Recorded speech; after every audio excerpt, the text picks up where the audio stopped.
하나님 말씀 보겠습니다. 하나님 말씀은 마태복음 6장입니다.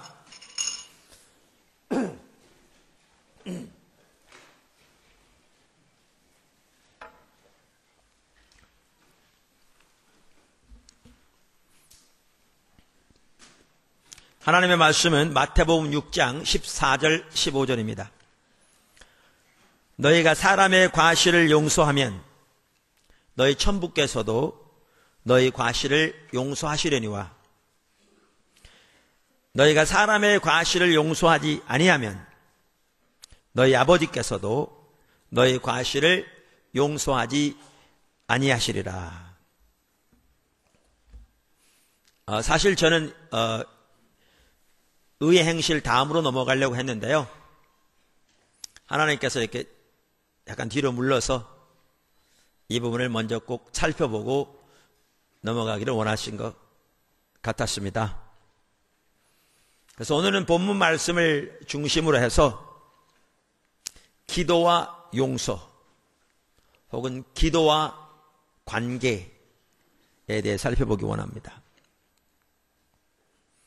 우리가 지난 시간에 의의 행실 중에 하나인 기도에 대해서 살펴보았는데, 기도에 있어서 가장 중요한 요소 중에 하나는 관계입니다. 관계 중에서 무엇보다 하나님과의 관계가 핵심이죠. 그래서 우리의 기도에 있어서 하나님과의 관계는 필수 중에 필수입니다. 사실 기도가 하나님과의 관계를 위한 수단이고요. 또한 하나님과의 올바른 관계에 있어야 올바른 기도를 드릴 수 있고요.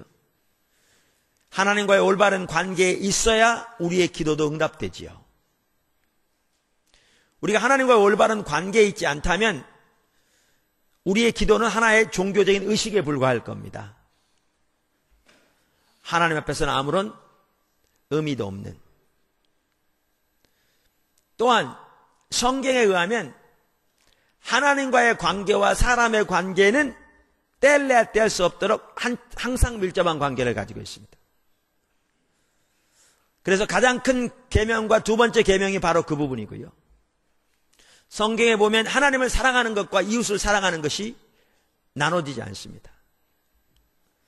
그래서 우리가 하나님 나라 백성의 삶 이렇게 시리즈를 살펴보면서도 보았듯이 나는 인애를 원하고 제사를 원치 아니하며, 그 인애는 가장 우선적으로는 하나님을 사랑하는 건데 그 속에는 또한 이웃을 향한 긍휼이 포함되어 있음을 이미 보았습니다.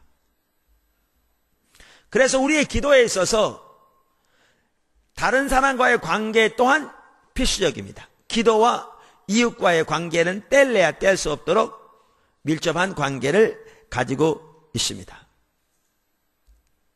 그런데 그 관계 중에 중요한 한 부분이 뭐냐? 용서죠. 그래서 성경에 보면 기도와 용서는 항상 이렇게 밀접하게 연관되어 있음을 볼 수 있습니다. 오늘 본문만 하더라도 이 구절은 기도에 대해서 가르치시는 구절입니다. 그래서 우리가 이미 여러 번, 사실 오늘 몇 차례 걸쳐서 이 구절 살펴봤죠. 보았듯이 예수님이 기도에 대해서 말씀하시고, 이 행실 중에 하나로 또한 우리에게 어떻게 기도할 것을 가르치시고, 그러면서 이 부분을 말씀하고 있는 겁니다. 이걸 보아도 기도와 용서는 뗄래야 뗄 수 없도록 서로 밀접하게 연관되어 있는 것을 볼 수 있습니다. 지난주에 제가 잠깐 언급하고 넘어갔습니다마는 베드로전서 3장 7절에 보면 이렇게 말하고 있죠. 남편된 자들아, 이와 같이 지식을 따라 너희 아내와 동거하고 저는 더 연약한 그릇이요 또 생명의 은혜를 유업으로 함께 받을 자로 알아 귀히 여기라. 이는 너희의 기도가 막히지 아니하게 하려 함이라. 당연히 관계 중에 중요한 관계는, 가장 핵심적인 관계는 부부 사이의 관계라고 할 수 있겠죠. 그래서 여기에 보시면 그 관계가 올바라야 기도가 응답되어질 것이라, 그 기도가 올바르지 않으면 기도가 막히게 될 것이라, 이렇게 말씀하심으로써 역시 기도를 위해 관계가 핵심임을 보여주고 있습니다. 첫째, 용서하지 않는 마음은 하나님과의 관계를 깨뜨립니다. 용서하지 않는 마음은 하나님과의 관계를 깨뜨립니다. 이 부분에 대해서 잘 말하고 있는 구절이 우리가 잘 아는 대로 10,000달란트와 100데나리온 빚진 종의 비유입니다. 마태복음 18장에 나오죠. 그런데 저는 21절부터 그 구절을 읽겠습니다. 한번 성경을 보시죠. 진실로 다시 너희에게 이르노니 너희 중에 두 사람이 땅에서 합심하여 무엇이든지 구하면 하늘에 계신 내 아버지께서 저희를 위하여 이루게 하시리라. 지금 뭐에 대해서 말하는 구절입니까? 기도에 대해서 말하는 구절입니다. 예수님이 지금 기도에 대해서 가르치고 계십니다. 그러면서 20절 두세 사람이 내 이름으로 모인 곳에는 나도 그들 중에 있느니라.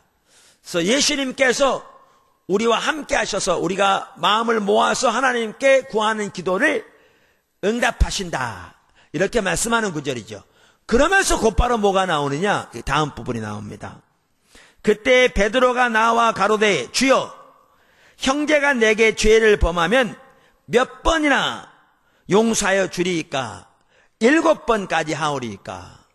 우선 여기도 보시면 기도에 대해서 가르치시는 것과 지금 용서에 대한 부분이 연결되어 있습니다. 여기도 보시면 그만큼 기도와 용서는 뗄래야 뗄 수 없도록 같이 갑니다. 그러면서 베드로는 여기는 큰 맘 먹고 지금 7번을 말합니다. 사람이 내게 잘못하면 얼마나 용서해야 되나요? 7번까지 하면 되나요? 이렇게 말했죠. 그랬더니 예수님은 전혀 의외의 답변을 말씀하시죠. 7번이 아니라 7번에 70번이라도 그렇게 해야 할지니라.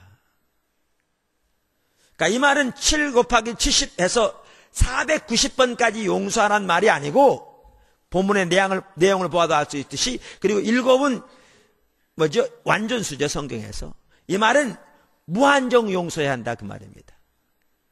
그래서 기도에 대해서 말씀하시면서 기도의 응답에 대해서 말씀하시면서 무한정 용서해야 될 것을 지금 말씀하고 계십니다. 그러면서 용서에 대해서 말씀하시면서 이제 비유를 드신 거죠. 여러분 잘 아시는 대로 그 비유가 뭡니까?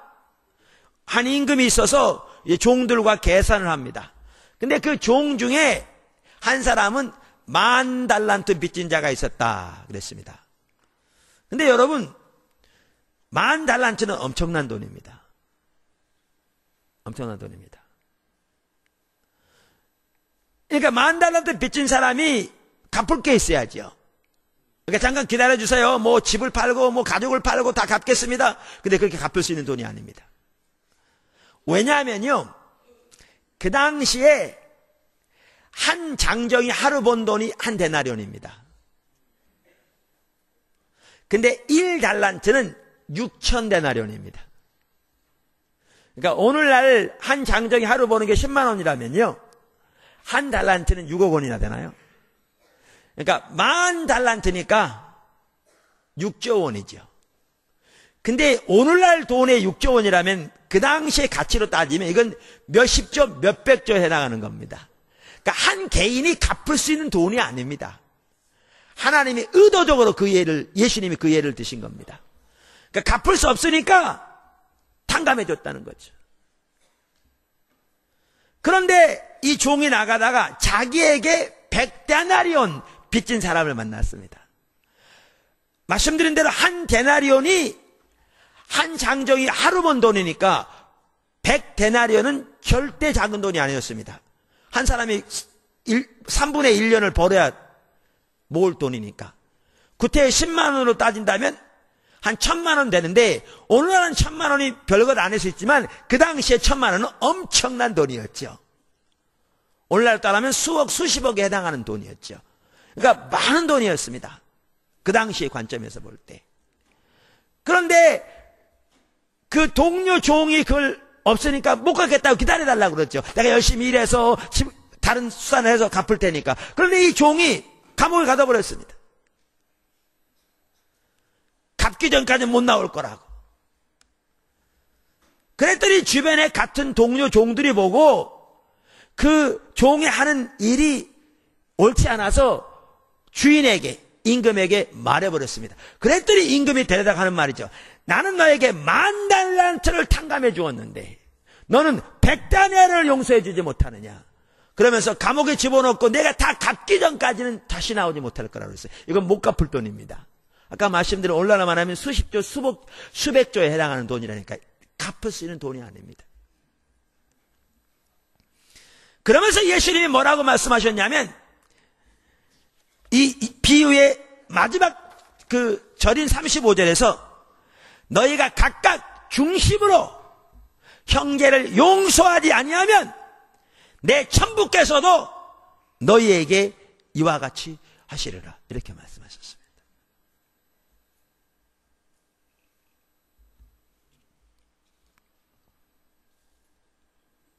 이처럼 용서하지 않는 것은 하나님과의 관계를 깨뜨립니다. 그리고 즉각적인 억압이 있습니다. 여러분, 용서하지 않은 채로 감동받아 보세요. 엉뚱한 지혜가 거기에 함께합니다. 용서하지 않은 채로 여러분 어떤 기도 응답 받았다고 해보세요.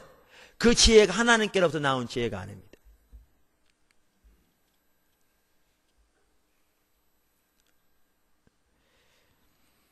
두 번째, 용서는 의지이지 감정이 아닙니다. 그래서 우리가 용서해야 되는데 용서와 관련해서 중요한 한 가지는 용서는 의지이지 감정이 아니라는 사실입니다. 자, 이 부분을 좀 하나씩 살펴보겠습니다. 우선 용서는 상대방이 나에게 잘못한 것을 용서하는 것입니다. 다시 말합니다. 용서는 상대방이 나에게 잘못한 것을 용서하는 것입니다. 그러니까 10,000달란트 빚진 자가 그 빚을 갚지 못하니까 탕감해 주었고 100데나리온 빚진 자가 빚진 자에게 탕감해 주지 않는다고, 용서하지 않는다고 그 10,000달란트 탕감한 것을 무효화시켰죠. 이처럼 용서는 상대방이 나에게 잘못한 것을 용서하는 것입니다. 무슨 말이냐고요? 상대방이 나에게 잘못한 것이 없는데도 불구하고 내가 내 관점으로 상대방을 판단하고 상대방을 오해하고 상대방을 미워했으면 그것은 용서해야 할 게 아니라 자기가 회개해야 할 죄입니다.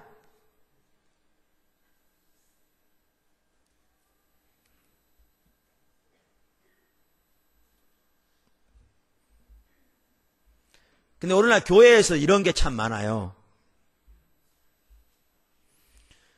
A라는 사람이 자기 관점에 상대방을 판단하는 거예요. 저 사람 내가 보기에 꼴보기 싫다는 거죠. 자기가 잘못한 거 아무것도 없어. 내가 보기에 꼴보기 싫어. 하는 모습이 마음에 안 들어. 그래, 하는 게 꼭 이렇게 내 심사에 뒤틀려.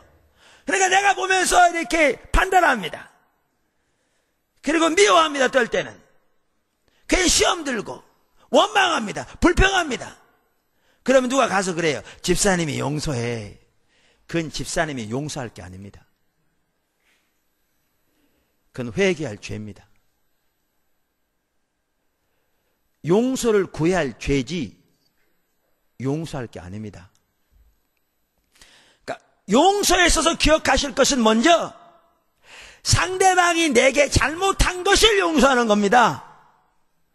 상대방이 내게 잘못한 것도 없는데 내가 상대방에 대해 잘못 생각했으면 내가 가서 회개할 것이지 그 용서할 게 아닙니다.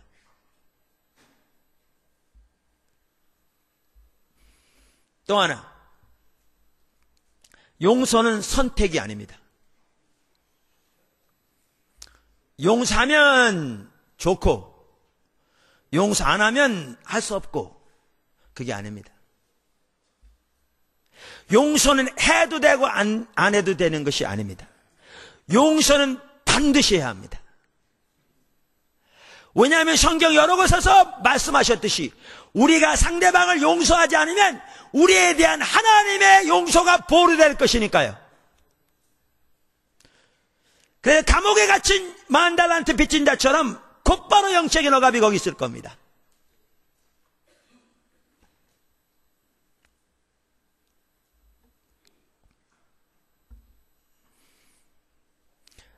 아까도 말씀드린 대로 상대방이 내게 잘못한 것을 용서하는 거라고 그랬잖아요. 그 당시 어떤 사람이 100데나리온을 빌려서 안 갚았다는 것은 그 당시에는 큰 돈이었습니다. 그런 것처럼 상대방이 내게 행한 것이, 그 잘못이 중할 수 있습니다. 그 잘못이 중하기 때문에 우리는 용서하지 않고 지금 우리가 행동하는 것이 옳은 것처럼 정당할 수 있습니다. 그러나 그것이 절대로 정당화 되지 않습니다. 왜냐하면 우리는 하나님께로부터 10,000달란트보다 더 많은 죄를 용서받았기 때문에 그게 정당화되지 않습니다. 하나님 앞에서는 그것이 정당화될 수 없습니다. 그러므로 용서는 선택사항이 아닙니다. 반드시 해야 합니다.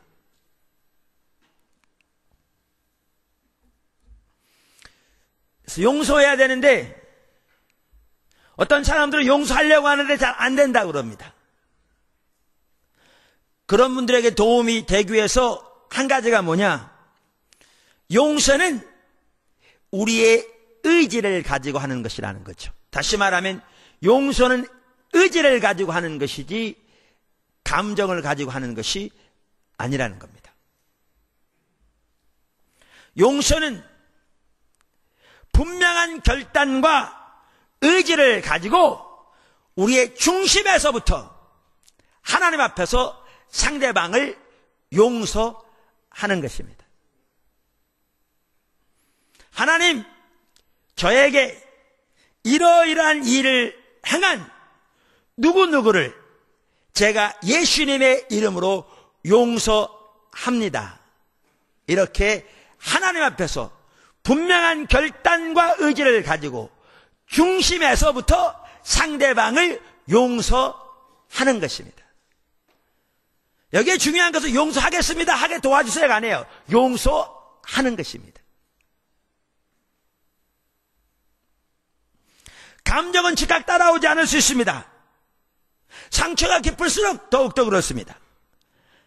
그러나 우리는 용서는 감정이 아니기 때문에 분명한 결단을 가지고 하나님 앞에서 그렇게 용서하는 것입니다. 여기 한 가지 중요한 게 있습니다. 이 용서의 선포에는 대단한 능력을 가지고 있습니다. 그러니까 선포에는 대단한 능력이 있습니다. 그러니까 어떤 사람, 이런 사람이 있어요. 용서하지 않았는데 그때 그걸 잊어버려. 무시해. 그리고 생각도 안 하고요. 잊어버리려고 노력해. 근데 그것은 용서는 아닙니다. 상처가 있는데 반창고로 덮어놨다고 해서 상처가 치유된 건 아닙니다. 그러니까 상처를 건드리면 다시 나타나죠. 잊어버리는 것과 용서는 다른 겁니다. 다른 겁니다. 또 하나, 어떤 분들은 그거 가지고 그러나 용서해야지, 이렇게 속으로 생각하는 거와 하나님 앞에서 분명한 결단을 가지고 입으로 용서를 선포하는 것은 다른 겁니다. 다른 겁니다. 이길수 목사님 그 얘기 하잖아요. 미국에 집회를 갔는데 집이 어마어마하게 넓은, 터만 하더라도 진짜 한국으로 하면 몇백 평 되는 그 저택에 사는 아주 부자인데 거기서 자게 되는데 그 부부 사이가 매우 안 좋더라고 그러잖아요. 안 좋은 게 뭐냐면 다 자기 관점 상대방을 판단해서 그래요. 근데 그게 죄거든요. 그건 용서할 게 아니고 죄라고요. 회개할 죄라고요. 그래서 이제 얘기 나누는 중에 그날 자기가 상대방에 대해 잘못되게 생각한 거, 왜곡되게 생각한 거, 소원함만 품은 거, 마음을 닫은 거, 하나하나가 죄니까 하나님 앞에서 그것을 그냥 속으로만 인정한 게 아니라 하나님 앞에서 죄인 것을 인식하고 하나님 앞에 죄를 회개하고 상대방의 용서를 구하는 거죠. 그리고 상대방은 그 용서를 선포하고 축복하고 부부간에 그렇게 했어요. 아무것도 아닌 것 같죠. 근데 그 다음날, 그리고 그 이후로도 남편이 전화 와가지고, 그 이후로 자기가 너무너무 변했다고. 그리고 아내가 그렇게 사랑스럽다고. 여러분, 속으로 생각하는 거하고요, 입으로 구체적으로 선포하는 것은 매우 다릅니다. 하나님 앞에서 분명한 결단을 가지고 중심에서부터 상대방을 용서하고 그 용서를 선포해야 합니다. 관계에 있어서도 죄는 상대방, 하나님께 당연히 먼저 회개할 뿐만 아니라 상대방의 잘못한 것이 있으면 서로 죄를 구체적으로 고하고 상대방이 용서를 선포하는 이 과정은 우리에게 놀라운 능력을 풀어넣습니다. 치유의 능력을, 회복의 능력을.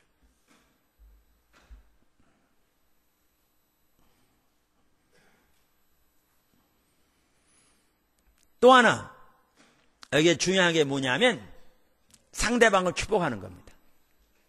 아까도 말씀드린 대로 용서는 결단입니다. 의지를 가지고 하는 겁니다. 중심으로부터 해야 한다고 성경은 말하고 있습니다. 근데 그렇게 해도 감정은 곧바로 안 따라올 수 있습니다.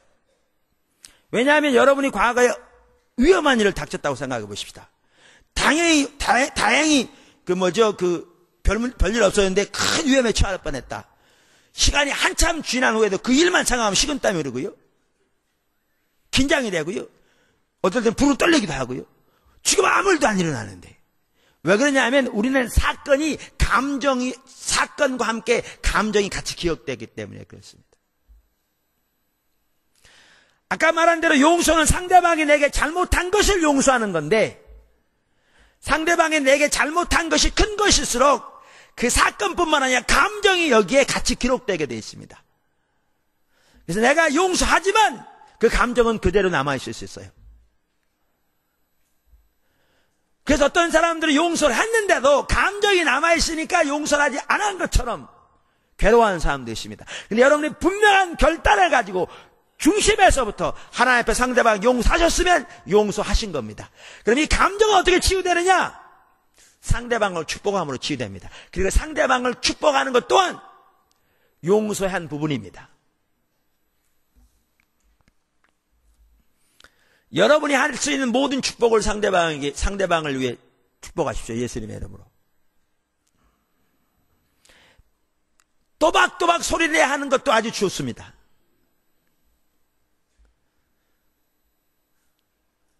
무슨 말이냐?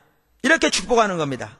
하나님, 내가 나에게 이러이러한 일을 한 누구누구를 용서합니다 라고 하는 게 용서예요. 하나님 앞에서 중심을 가지고 용서고요. 이제 그를 축복하는 거죠. 하나님, 내가 누구누구를 예수님의 이름으로 축복합니다. 하나님, 그에게 하나님의 은혜 부어주셔서 하나님이 예비하신 삶을, 온 삶을 통해 마음껏 성취하는, 하나님을 기쁘게 하는 하나님의 사람이 되게 해주시옵소서. 하나님이 예수님을 통해 성취하신, 마련하신 하나님의 생명이 그의 삶의 모든 영역에 차고 넘치기를 예수님 축복합니다. 이렇게 여러분이 할 수 있는 모든 축복을 그를 위해 비십시오. 여러분 그럴 겁니다. 한 게 있어야지. 그런 사람에게 내 축복하다니. 아니요, 그 축복이 용서의 한 부분입니다. 여러분이 중심에서부터 상대방을 용서하면 당연히 중심에서부터 상대방을 축복해야죠.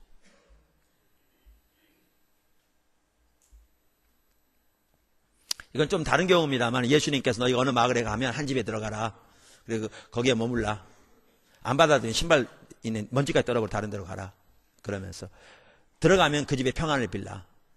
그들이 받을 만한 그 평안이 그들에게 갈 것이고, 그들이 받지 못하면 그 평안이 네게로 돌아올 거라 그랬어요. 근데 약간 다릅니다만은, 여러분들이 마음껏 상대방을 축복하면요, 그들이 안 받아들이면 그 축복이 여러분이 돌아올 거니까 할 수 있는 한 모든 축복을 다 하십시오. 그렇게 함으로써 감정이 치유됩니다. 언제까지 축복할 거냐? 여러분의 감정이 온전히 치유될 때까지 축복하세요.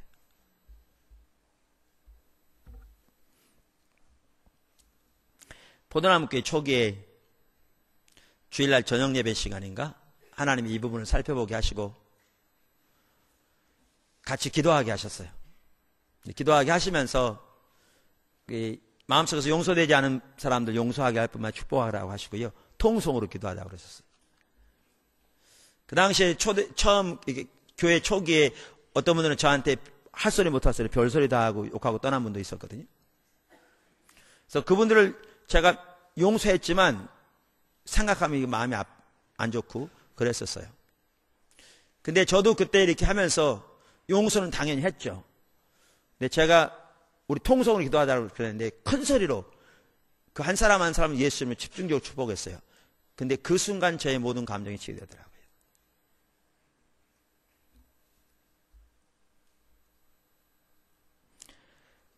용서는 의지이지 감정이 아닙니다. 셋째, 용서는 상대방이 잘못한 결과를 내가 짊어지기로 받아들이는 것입니다. 용서는 상대방이 잘못한 결과를 내가 짊어지기로 받아들이는 것입니다.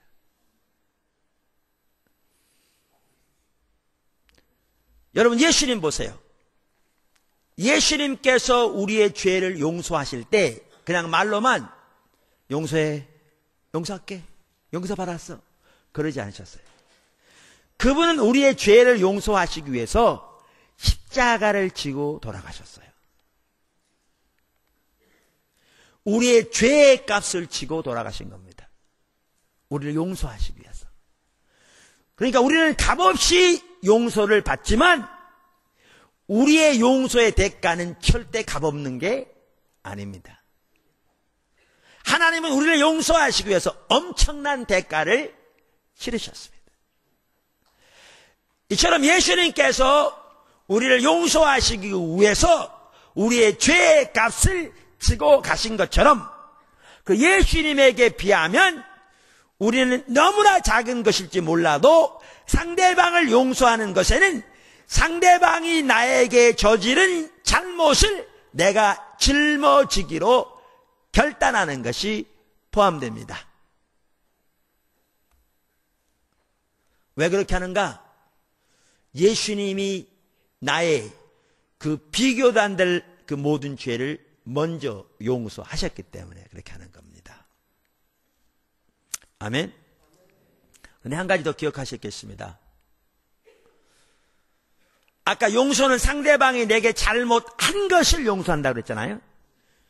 이 말은 무슨 말이냐면 상대방이 잘못한 것을 여러분들이 받아들이기로 작정하건 안 하건 여러분은 이미 그 짐을 지고 있는 겁니다. 왜? 이미 잘못했기 때문에. 이미 그 짐을 지고 있어요.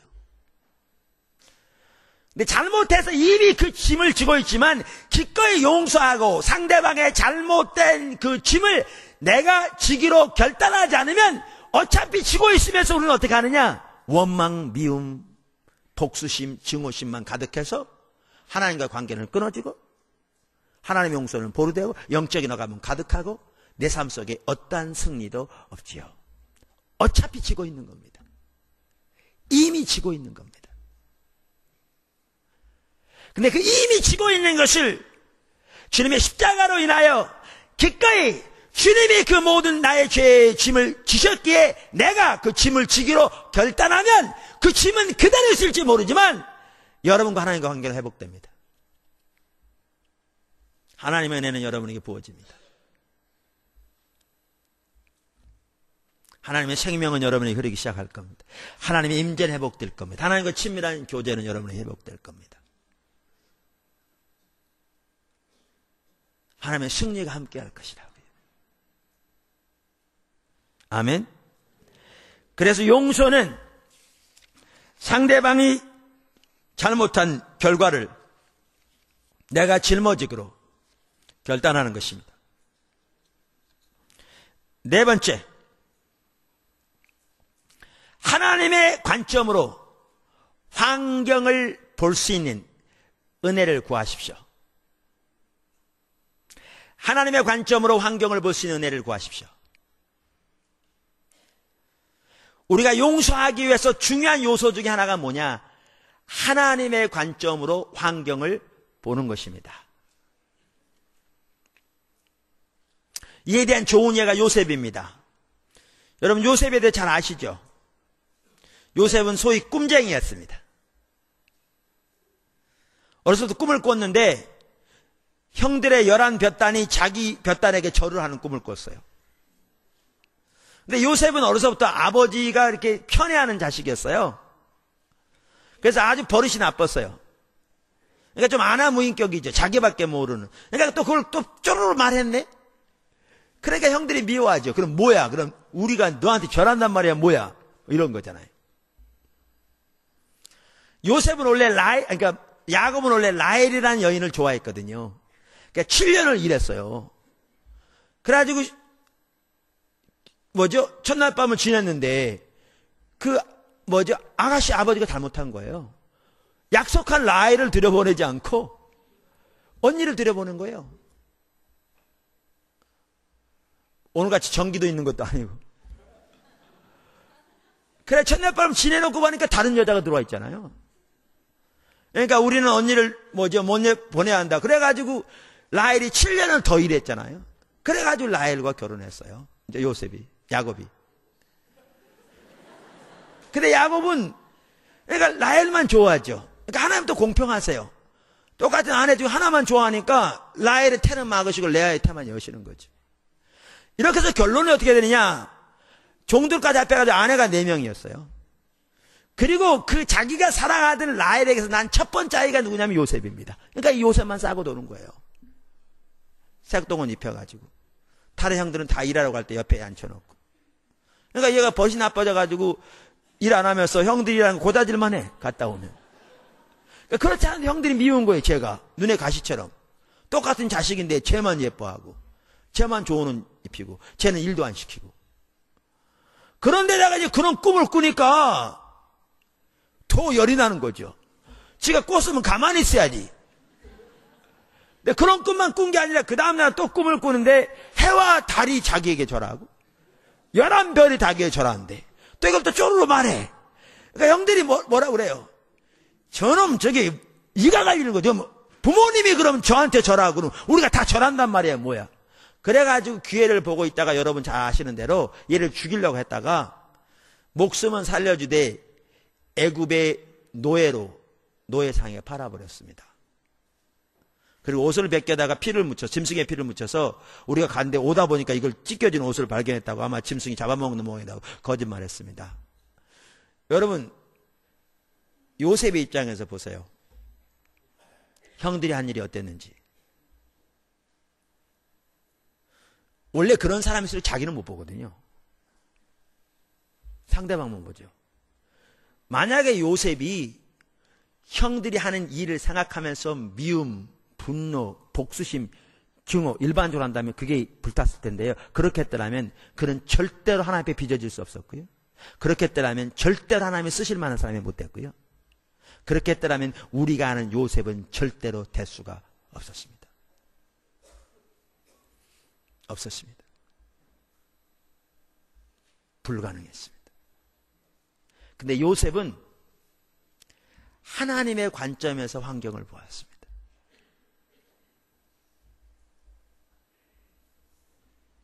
전혀 다르게 보이는 거죠. 어디에서 볼 수 있느냐? 이제 나중에 요셉이 총리가 되잖아요. 그리고 하나님이 말씀하신 대로 이제 흉년이 됩니다. 그래가지고 애굽뿐만 아니라 그 근동 전체가 흉년이 들어요. 먹을 게 떨어집니다. 그때 야곱과 야곱의 자녀들도 먹을 게 떨어졌는데 애굽에 음식이 있다는 양식이 있다는 소문을 듣고 갑니다. 요셉이 오니까 자기 형들이 왔잖아요. 처음에는 모른 척합니다. 근데 베냐민은 안 데려왔어요. 베냐민은 자기 이제 같은 엄마에게서 난 유일한 동생이잖아요. 야곱의 입장에서는 요셉이 죽어버렸고 남은 건 베냐민 뿐인데 얘까지 무슨 일이 있을까 봐 얘는 절대 안 때려보내는 거죠. 그래서 그 베냐민을 데리게 하려고 몇 가지 이제 술책을 하죠. 결국에는 그런데 나중에는 요셉이 자기 형들 앞에 자기의 신분을 드러냅니다. 그게 어디 나오냐면 창세기 45장에 나옵니다. 3절에 이하면 이렇게 나오죠. 요셉이 그 형들에게 이르되 나는 요셉이라 내 아버지께서 아직 살아계시니까 형들이 그 앞에서 놀라서 능히 대답하지 못하는지라. 얼마나 놀랐겠어요. 지금까지 살아있다는 자체도 놀랐을 뿐만 아니라 애굽의 그 엄청나고 막강한 총리가 요셉이라는데 얼마나 놀랬겠습니까? 이제 그들은 이제는 우리 꼼짝없이 죽었다 싶었겠죠. 그러니까 아버지가 살아계시냐는데 대답도 못하잖아요. 대답이 늘 나오겠어요? 그 상황 생각해 보세요. 자기들이 한 일이 있는데. 근데 요셉의 말을 보세요. 요셉이 형들에게 이르되 내게로 가까이 오소서. 그들이 가까이 가니 가로되 나는 당신들의 아우 요셉이니 당신들이 애굽의 판자라. 당신들이 나를 이곳에 팔았으므로 근심하지 마소서. 한탄하지 마소서. 하나님이 생명을 구원하시려고 나를 당신들 앞서 보내셨나이다. 보십시오. 이 땅에 2년 동안 흉년이 들었으나 아직 5년은 기경도 못하고 추수도 못할지라 하나님이 큰 구원으로 당신들의 생명을 보존하고 당신들의 후손을 세상에 두시려고 나를 당신들 앞서 보내셨나니 그런즉 나를 이리로 보내신 자는 당신들이 아니요 하나님이시라. 하나님이 나로 바로의 아비를 삼으시며 그 온 집의 주를 삼으시며 애굽 온 땅의 치리자를 삼으셨나이다. 보십시오. 하나님의 관점에서 현실을 봅니다.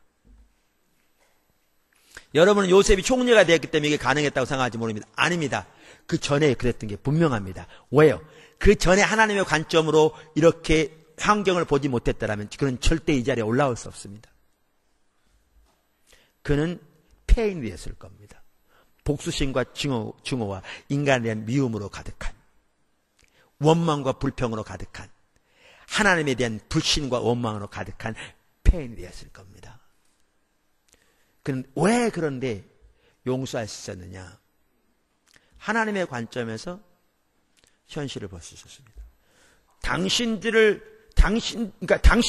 팔았습니다.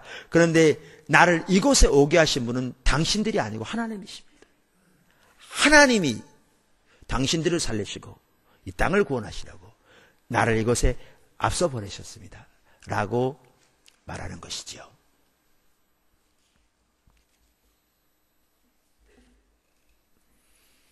이번 그 십자가 성령 컨퍼런스 중에서도요, 목회자 컨퍼런스 때도 그랬지만 평시도 컨퍼런스 때에, 특별히 평시도 컨퍼런스 때도 그랬고요.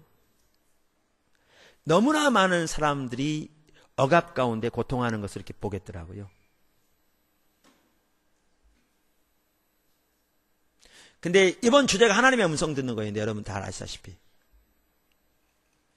기도 시간에도 하나님께서 반복적으로 말씀하시고 기도하게 하셨는 게 뭐냐? 현실을 하나님의 관점에서 볼 수 있는 눈을 달라고 기도하게 하신 거죠. 환경을 하나님의 관점에서 못 보니까 용서도 안 되고, 하나님의 관점에서 못 보니까 원망이 안 내려지고 억압이 끊어지지 않고,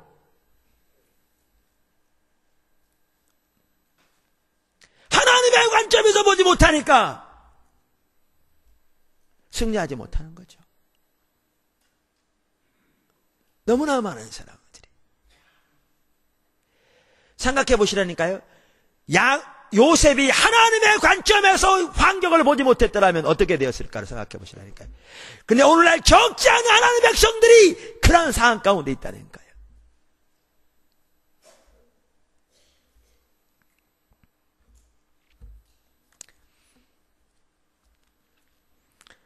하나님께서 이렇게 저를 이렇게 처음 제가 교회를 개척할 때, 그리고 보도남교회 초기에도 그랬습니다만은, 빚어가실 때 집중적으로 관계의 문제를 빚어가셨어요. 여러분 이거 기억하십시오. 하나님이 여러분을 빚으실 때요, 두 가지 통로를 통해서 빚으십니다. 관계와 환경을 통해 빚으십니다. 모르셨나요? 다시 말할까요? 하나님이 여러분을 빚으실 때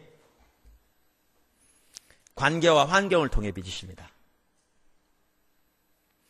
그 다음에 하나님께서 저를 이렇게 빚으실 때 저는 하나님이 저를 빚고 계신다는 사실을 몰랐어요.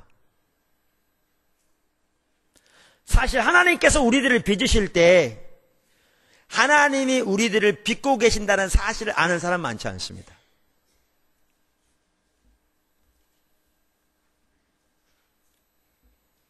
모르는 경우가 훨씬 많다고 볼 수 있죠.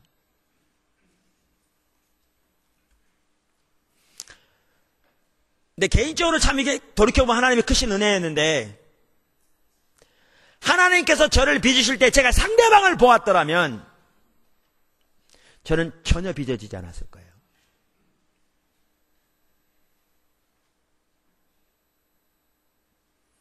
무슨 말이냐? 지금 와서 돌이켜보면요, 여러 가지 관계를 어려울 때 저 못지않게 그분들이 잘못이 있었어요. 지금 돌이켜보면. 뭐 프로테전은 따질 수 없지만 그분들이 저보다 못지않게 잘못했어요. 근데 저는 그 당시에 제가 인간과의 관계에서 원활하지 못했다는 제 자신을 알았기 때문에 그분들을 전혀 보지 못했어요. 볼 거리이 없었어요. 목회를 하려면 인간관계가 필수인데 내가 그 방면에 약하기 때문에 난 도대체 어떻게 해야 되나? 그것 때문에 절망하기도 하고 하나님의 은혜를 구하기도 하고 주님의 도움을 구하기도 하고 그러다가 뾰족한 길이 보이지도 않고 그래서 많이 고민하고 낙심하고 하나님의 은혜를 구하고 그렇겠지 그들을 보지 않았어요. 만약에 제가 그 당시에 부분적으로라도 상대방을 보았더라면, 그래서 예를 들어서 그래 나도 잘못이 있어, 나 인정해, 완벽한 사람 어딨냐, 근데 당신은 말이야 그거 잘하는 거 잘못하는 거잖아, 이런 식으로 생각했더라면 말은 하지 않더라도 저는 절대로 빚어지지 않았을 겁니다. 이만큼도.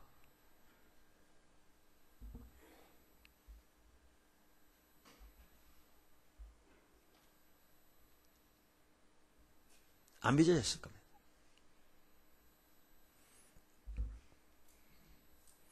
하나님이 우리를 다루실 때 자신을 보아야 빚어집니다. 근데 너무나 많은 사람들이 자기를 못 보고 상대방만 봅니다. 말은 그렇게 하죠. 나 완벽하지 않다니까. 그렇지만 그건 전혀 못 보는 겁니다. 자기를 보는 사람은 그런 식으로 하지 않습니다.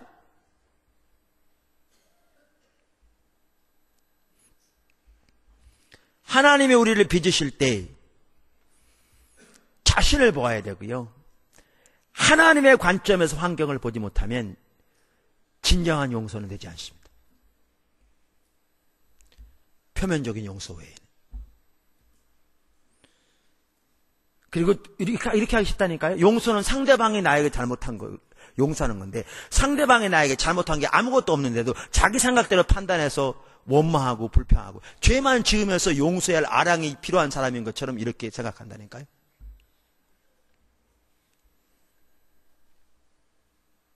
그야말로 적반하장이죠.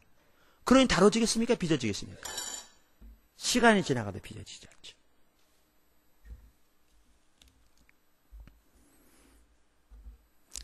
하나님의 관점에서 환경을 볼 수 있는 은혜가 저와 여러분에게 더 부어지기를 주님으로 축원합니다. 다섯 번째,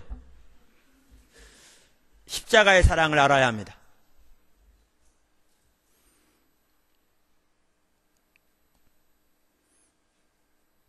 여기 10,000달란트를 탕감해 주신 것이 뭐냐? 그게 십자가의 사랑입니다.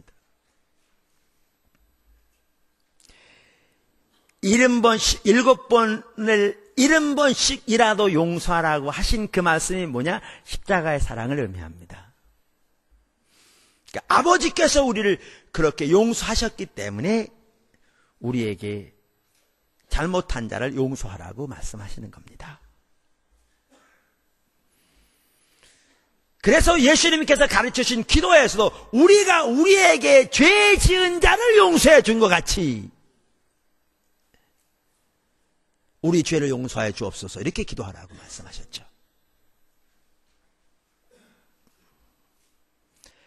그래서 우리가 주님의 십자가의 사랑을 알수록, 하나님 앞에서 우리의 그 엄청난 죄와 그 죄를 용서하신 십자가의 사랑을 알수록 우리에게 죄 지은 상대방을 용서하는 것이 쉽죠. 그래서 십자가의 사랑을 알도록 기도하십시오.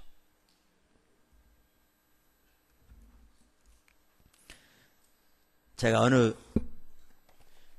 기도원에 오래전 일입니다만은 집회를 인도하고 있었어요. 그러니까 우리가 기도원을 빌려서 새벽 성교회 집회를 인도하고 있었어요. 근데 그분들이 이게 예배 시간 끝나고 왔더라고요. 지금 같으면 이제 몸도 피곤하고 그러니까 기도도 못 해드리는데, 그때는 이제 오래 전이라 이렇게 기도해달라고 해서 기도해 주는데, 뭐 몸이 안 아픈 데가 없어요. 온몸이. 영적으로 억압받는 것은 말할 것도 없고요. 몸이 안 아픈 데가 없어요. 근데 이렇게 기도하는데 누구를 용서하지 않는 것 같더라고요. 그래서 이렇게 물었더니 이제 그때부터 얘기를 하는 거예요. 남편이 장로님이고 그분은 권사님이에요. 근데 남편이 죄를 많이 지었더라고요. 그분이 이렇게 들어보면. 그러니까 남편이 이제 여러 가지 죄를 많이 지었어요. 그러니까 그게 이게 남아있는 거예요. 막 분함, 억울함, 원통함. 남편이 회개하고 지금은 돌이켰는데 이게 그대로 남아있는 거죠. 그러니까 이게 남아있다가 문제만 생기면 이제 갖다 내는 거죠. 당신 말이야 이렇게 해놓고선. 그러니까 관계가 절대로 올바로 될 수 없죠. 또 잠잠하다가 또 무슨 일 조그만 거 되면 당신이 이렇게 해놓고선 나가는 거죠. 여러분, 하나님께서 저와 여러분의 죄를 다 기억하고 성경에 보면 용서하시되 기억조차 안 해하시고 잊어버리셨다고 그랬는데, 하나도 안 잊어먹고 그대로 가지고 계시다가 만약에 틈만 했으면 우리 죄를 갖다 대면서 너 이래가지고 이렇게 하신다면 저와 여러분 중에 살아날 사람이 누가 있겠어요? 없죠. 근데 우리는 상대방이 그렇게 하는 거예요. 이대로 가지고 있으면서 그냥 덮어놓는 거죠. 좋을 때는. 문제만 생기면 이걸 그대로 꺼내는 거예요.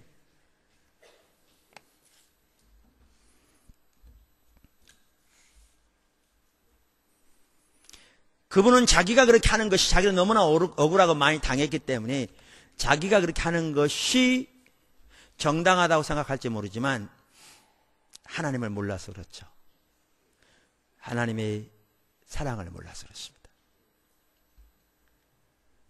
이에 대한 좋은 예가 욥입니다. 욥이 누군지 아시죠? 당대 의로운 자라고 성경에 표현된 욥. 사단이 욥을 시험할 권세를 하나님께로부터 받았어요. 하나님이 허락을 하셨는데 목숨은 빼앗지 못하게 하셨어요. 근데 순식간에 아들들이 다 몰살나가고요. 모든 재산을 한꺼번에 빼앗기고요. 온몸이 욕차게 나서 기아로 몸을 긁으면 고름이 줄줄 나올 만큼. 이렇게 됐더니 아내가 욥을 보고 저주까지 하며 떠난, 순식간에 모든 걸 잃은 욥. 근데 여기다가 또 힘든 게 뭐냐, 새 친구가 와서 위로하러 왔다고 생각하는데 위로는 전혀 한 게 아니라 그들의 실학을 가지고 욥을 고소하는 거죠. 당신이 이렇게 된 데는 분명히 숨은 죄가 있어서 그렇다. 하나님은 공의 하나님인데 당신이 죄를 짓지 않았으면 어떻게 이런 일이 있었겠냐. 그러면서 계속 고소하는 거예요. 어떤 사람들은 욥은 뭐죠? 하나님께 원망하지 않았다고 그러는데 그 성경 제대로 안 본 거예요. 성경 보세요. 욥기서 전체 원망으로 가득합니다. 그러한 그 친구들에 대해서 반박하는 게 뭐냐면, 나는 정당하다는 거죠. 내가 이런 일을 당할 어떤 일도 난 안 했다는 거죠. 그 말은 맞을지 몰라요. 그러면서 그걸 반박하면서 거기에 없이 원망으로 가득합니다. 이게 욥입니다. 나는 정당하다는 거예요. 나는 이런 일을 당할 일을 해본 적이 없다는 거죠. 표면적으로 그 말이 맞을지 몰라요. 그게 욥기서 전체에 흐르는 내용인데요. 욥기서 마지막 장이 42장입니다. 그 42장에 가면 욥이 어떻게 나오느냐. 5절에 이렇게 말합니다. 내가 주께 대하여 귀로만 들었사더니 이제는 눈으로 주를 보나이다. 배엄나이다. 그랬더니 6절에 그러므로 내가 스스로 한하고 티끌과 재 가운데서 회개하나이다. 3절에 보면요, 내가 무지한 말로 이치를 가리우고 제 스스로도 깨달을 수 없는 말을 짓거렸습니다. 무슨 말인지 아세요? 하나님의 영광을 보고 나니까 자기가 옳다고 주장했던 것 같이 무슨 말인지도 모르는 정신없는 말을 한 자신을 깨닫고 재 가운데 앉아 티끌을 무릎 뒤집어 쓰고 하나님 앞에 회개하고 있는 모습을 볼 수 있습니다. 나는 잘못한 게 없다니까. 근데 그 인간이 나한테 이렇게 했다니까. 나는 나름대로 그 인간한테 잘하려고 노력했는데 그 짐승 같은 놈이 나를 이렇게 만들었다니까. 그렇게 말할지 몰라도 그가 하나님의 영광을 본다면 욥처럼 엎드릴 겁니다.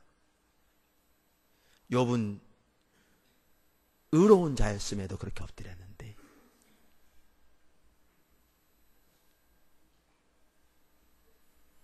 그리고 하나님, 제가 저 자신도 깨닫지 못하는 정신없는 말을 쏟아냈습니다. 하나님,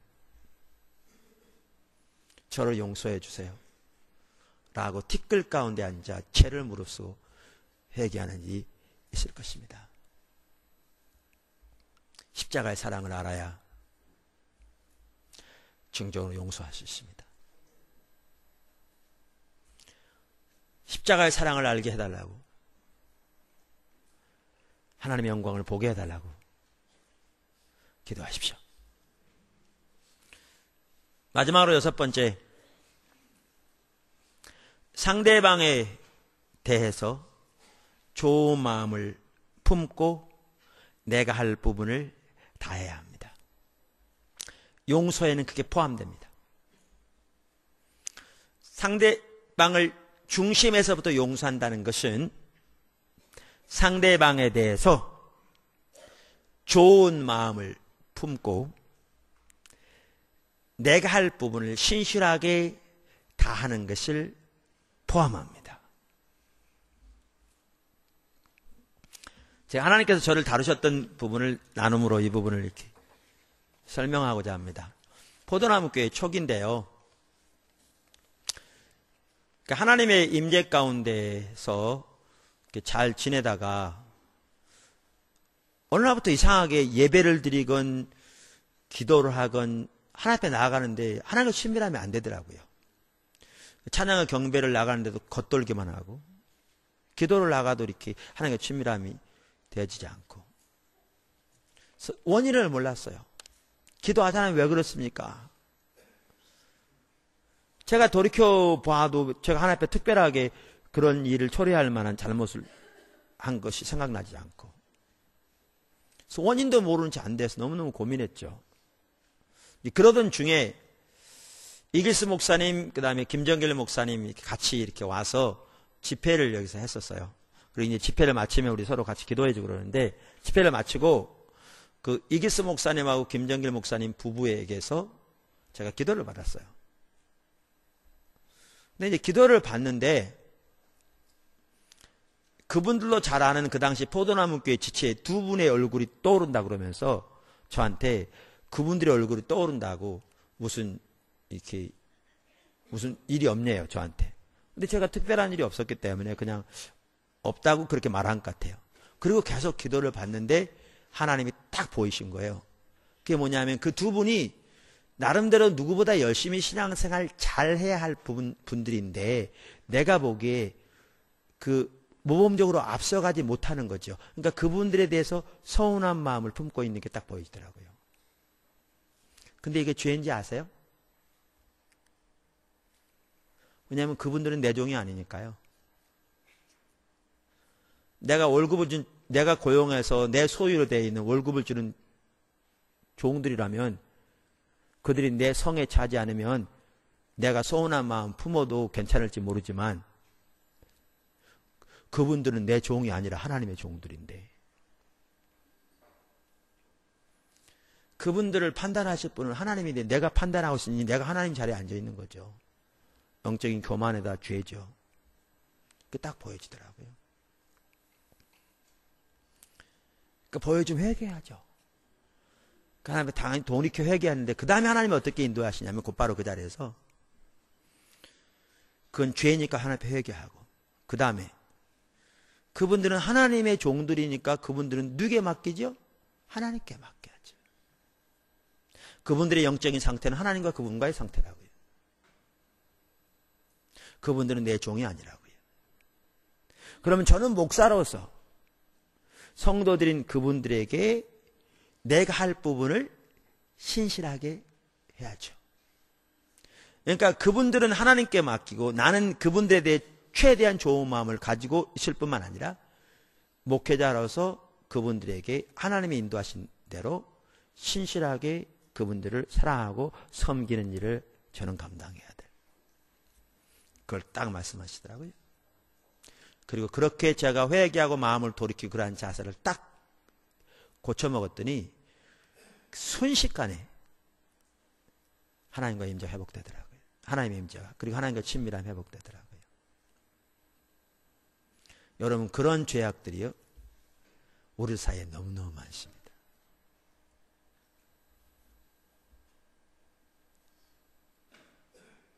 용서는 상대방에 대해서 최대한 좋은 마음을 가지고 상대방은 하나님께 맡기고 여러분 부부 사이만 하더라도요 상대방은 여러분의 종이 아닙니다. 하나님의 종이지. 심지어 부모와 자식 사이에도 자식도 여러분의 종이 아닙니다. 하나님의 자녀지.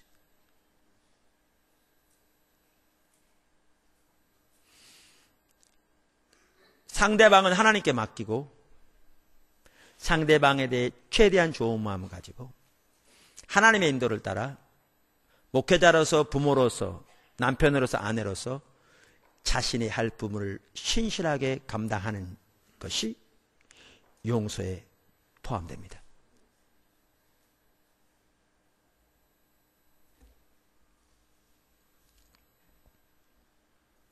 하나님께서 오늘 이 부분을 다루라고 그러셨어요. 저는 진도 나가려고 그러는데 진도 나가지 말고 뒤로 물러서 이 부분을 다루라고 그러셨어요.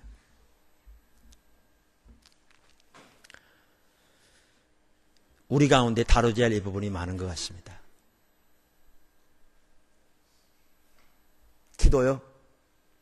용서와 같이 가지 않으면 절대로 올바른 기도가 되지 않습니다. 그리고 우리의 기도는 응답되지 않을 겁니다. 그리고 오늘 살펴본 것처럼 그러한 용서가 같이 가지 않으면 우리의 신앙 절대로 올바로 될 수 없습니다.